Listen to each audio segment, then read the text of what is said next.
Being Peranakans, food is in our DNA.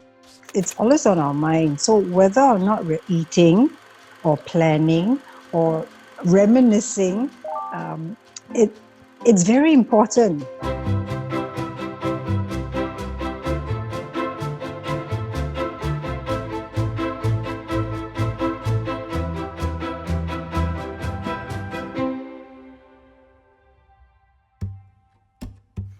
Hi everyone, I'm Pam and you are watching Flavour Memories. So in this series, I speak with a different Singaporean every episode to find out a little bit more about that one dish that they really miss or that they have a lot of fond memories of growing up. So I'm speaking with Susanna today, and Susanna is someone who left us a comment on the Walkway video about this dish called Hau Pau. Never heard of this dish before, but she says that it's normally served with chili chuka, which is a Peranakan kind of chili sauce. So let's give her a call and we can find out a little bit more. Hey Susanna, how are you? Hi Pam, how are you? I'm good. I'm really grateful that you sent me a comment on YouTube because I was wondering what this Hau Pau is. I think Hor Pau is a Hokkien word for purses. In those days, the young Nyonya ladies would carry their beaded purses, which is about that size. So that's why that little dish is called Hor Pau, because it resembles a purse. I've only heard of one place in Singapore selling this dish. I'm not sure if it's the same, but is it the same as Tau Kwa Pau? Yes, so that's the one at Dunman Food Centre. What exactly makes it so delicious? I think it's just something different you don't find anywhere else. And then the fact that it's savory, and then with the chili chuka, and then you chomp it down with the local parsley. So I think it's a very nice flavor together. So I'm making the dish next week. I'll let you know how it goes. Hopefully it goes well. Thank you. Yeah. Okay, bye. Soon. Bye. Okay, bye.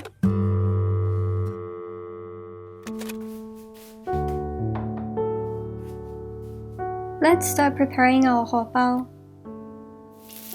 So we're gonna start by frying some onions.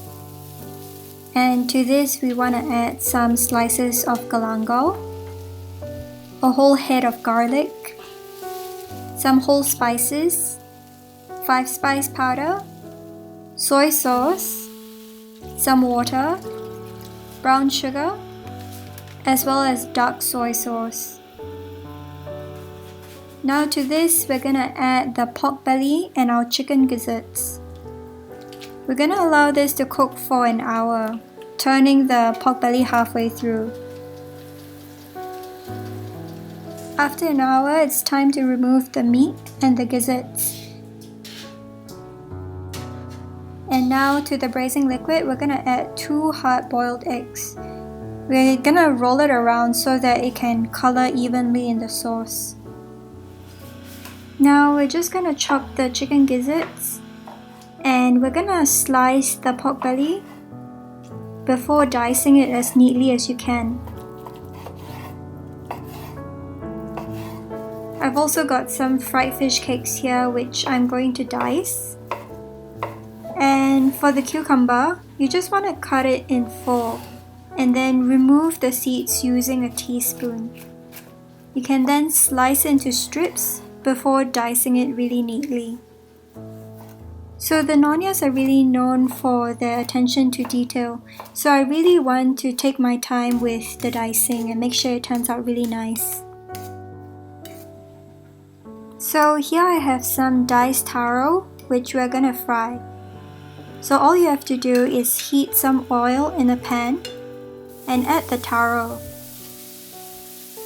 You want to spread it out so that it forms a single layer in the pan so that you can fry it until it's golden brown.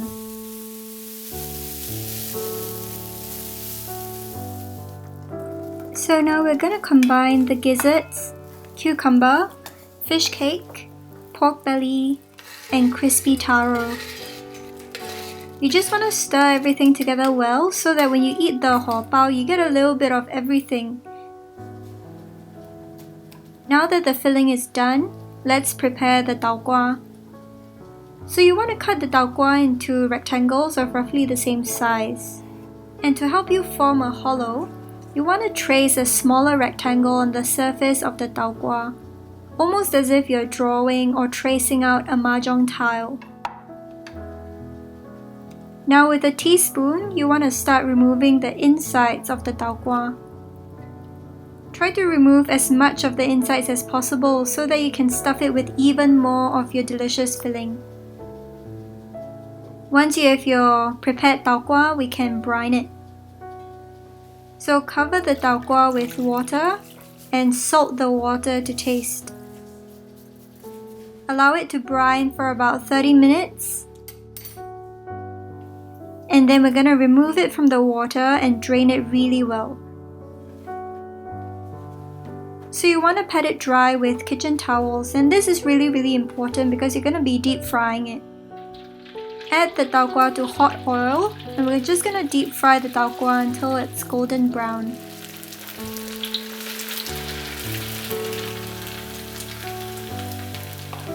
So I have here some chilies, garlic, and ginger, which I'm gonna blitz up to form a quick chili sauce.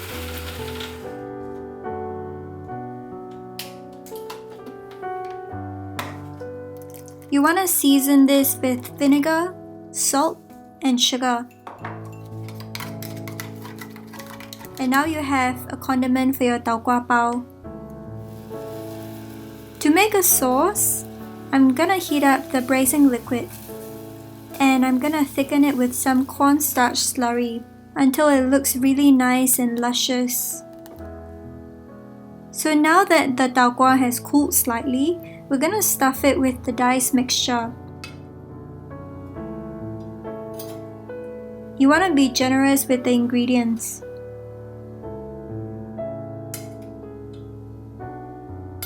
And now we are ready to plate.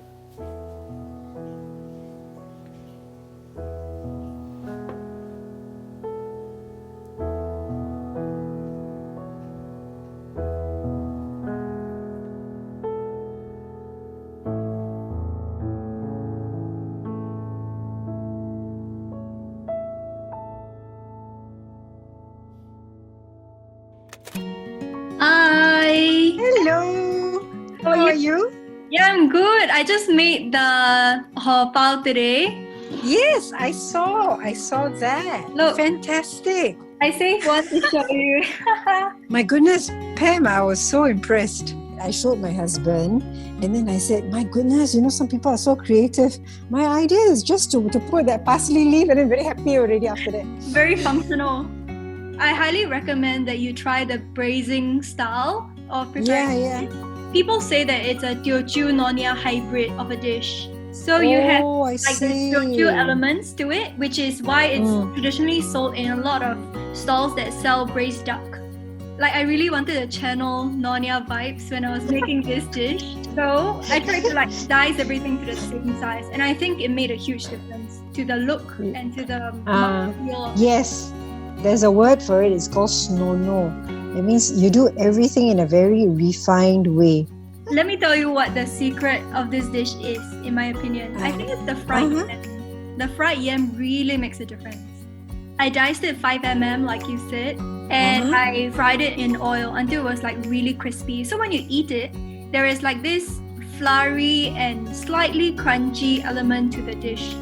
The genius of this dish, it's all the different textures together. It's just amazing. Because you have the crispness of the cucumber, and then you have the stringy texture of the fish cake, you have the floury yam, you have fattiness. Yeah, it's very properly. And then you have the offal, the gizzard, which gives a bit of that Q texture. Yeah. So it's really good. Anyway, thank you so much for sharing this dish. Oh, it's my pleasure, and I'm so glad that you picked it up and you did something with it. Thank you. Okay, bye. Have a good night. Bye. Bye. Yeah, you too. Bye. So this has got to be one of the nicest things I've made on the show so far. I really loved it a lot. And if you'd like to try it at home for your friends and family, then there's a link down below where you can get the recipe. So if you enjoyed watching this kind of content, then subscribe to this channel, and I'll see you in the next one.